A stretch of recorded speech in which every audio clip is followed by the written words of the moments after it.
Halo teman-teman, kita dari kelompok 4. Kita akan membuat video tentang material magma atau proses gunung meletus, disusun oleh Alfiana Resto Iswan, Arianto Wibowo, Deana Almira Noviana, dan Nafisa Aulia Yusi Haryanti. Selamat menyaksikan. Pengertian magma. Magma merupakan batu-batuan cair yang terletak di dalam kamar magma di bawah permukaan bumi. Magma di bumi merupakan larutan silika bersuhu tinggi yang kompleks dan merupakan asal semua batuan beku. Magma berada dalam tekanan tinggi dan kadang kala memancut keluar melalui permukaan gunung berapi dalam bentuk aliran lava atau letusan gunung berapi.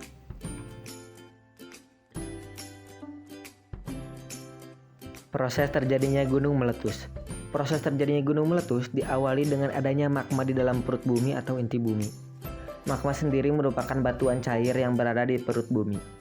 Magma dapat berbentuk akibatnya panasnya suhu di dalam interior bumi. Suhu panas yang ada di dalam bumi mampu melelehkan batuan penyusun lapisan bumi. Ketika batuan-batuan tersebut meleleh, maka dihasilkan gas yang kemudian bercampur dengan magma. Magma ini terbentuk di kedalaman 60 hingga 160 km di bawah permukaan bumi. Magma yang mengandung gas kemudian akan terdorong sedikit demi sedikit ke permukaan bumi karena memiliki massa yang lebih ringan daripada batuan padat yang ada di sekelilingnya. Magma yang mengandung gas berada dalam kondisi di bawah tekanan batuan-batuan berat yang berada di sekitarnya. Tekanan inilah yang menyebabkan magma meletus atau yang disebut dengan erupsi gunung berapi atau gunung meletus.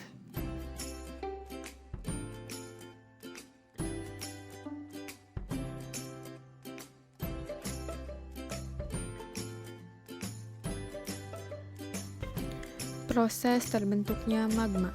Magma dalam kerak bumi dapat terbentuk sebagai akibat dari perbenturan antara dua lempeng litosfer, di mana salah satu dari lempeng yang berinteraksi itu menunjam dan menyusup ke dalam astenosfer. Sebagai akibat dari gesekan yang berlangsung antara kedua lempeng litosfer tersebut, maka akan terjadi peningkatan suhu dan tekanan, ditambah dengan penambahan air berasal dari sedimen-sedimen samudera akan disusul oleh proses peleburan sebagian dari litosfer. Sumber magma yang terjadi sebagai akibat dari peleburan tersebut akan menghasilkan magma yang bersusunan asam. Magma yang bersusunan basa adalah magma yang terjadi dan bersumber dari astenosfer. Magma seperti itu didapat di daerah yang mengalami gejala regangan yang dilanjutkan dengan pemisahan litosfer.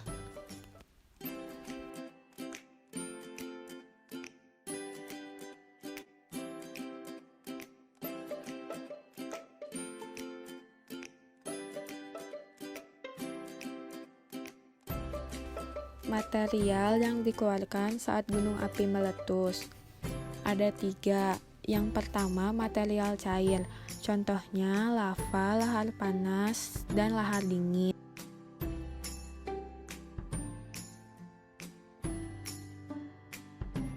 Yang kedua, material padat, contohnya bom, terak, lapili, debu, batu apung, dan pasir.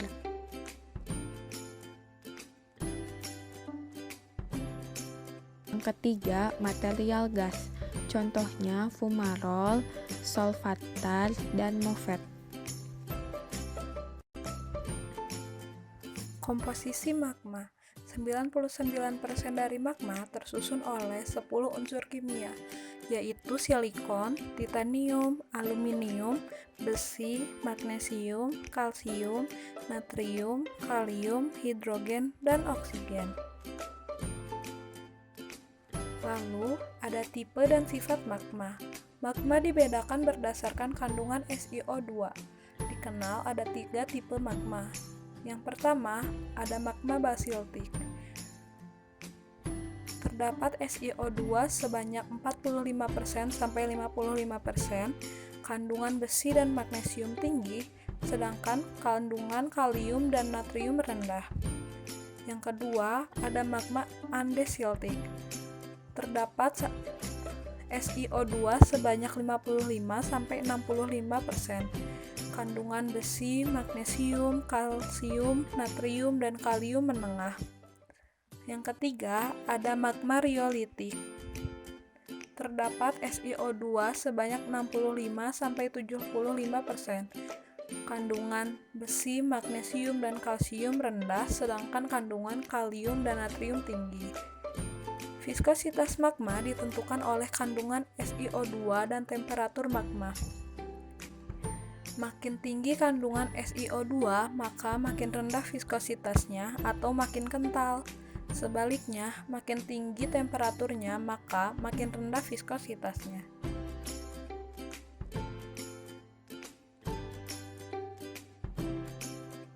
Diferensiasi magma.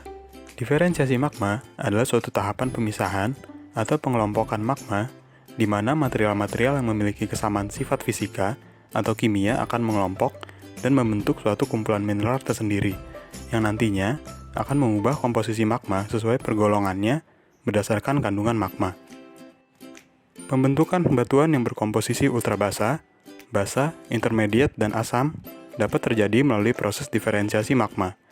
Pada penurunan temperatur magma, maka mineral yang pertama kali terbentuk adalah mineral olivin, kemudian dilanjutkan dengan pyroxene, hornblende, dan biotite.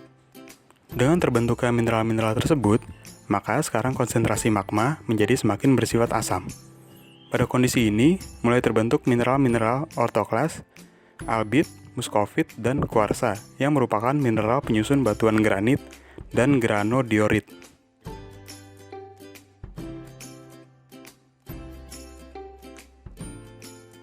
Asimilasi magma. Asimilasi magma adalah proses meleburnya batuan samping akibat naiknya magma ke arah permukaan. Dan proses ini dapat menyebabkan magma yang tadinya bersifat basa berubah menjadi asam karena komposisi batuan sampingnya lebih bersifat asam. Apabila magma asalnya bersifat asam sedangkan batuan sampingnya bersifat basa, maka batuan yang terbentuk umumnya dicirikan oleh adanya xenolite atau fragmen batuan yang bersifat basa yang terdapat dalam batuan asam. Dengan demikian, maka batuan-batuan yang berkomposisi mineral intermediate maupun asam dapat terbentuk dari magma basa yang mengalami asimilasi dengan batuan sampingnya.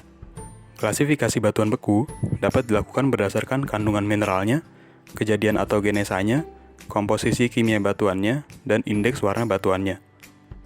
Untuk berbagai keperluan klasifikasi, biasanya kandungan mineral dipakai untuk mengklasifikasikan batuan dan merupakan cara yang paling mudah dalam menjelaskan batuan beku.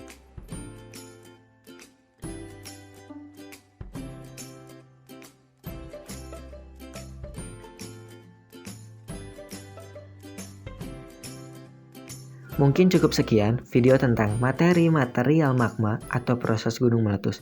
Maaf jika ada kesalahan dalam bentuk kata ataupun video. Semoga videonya bermanfaat.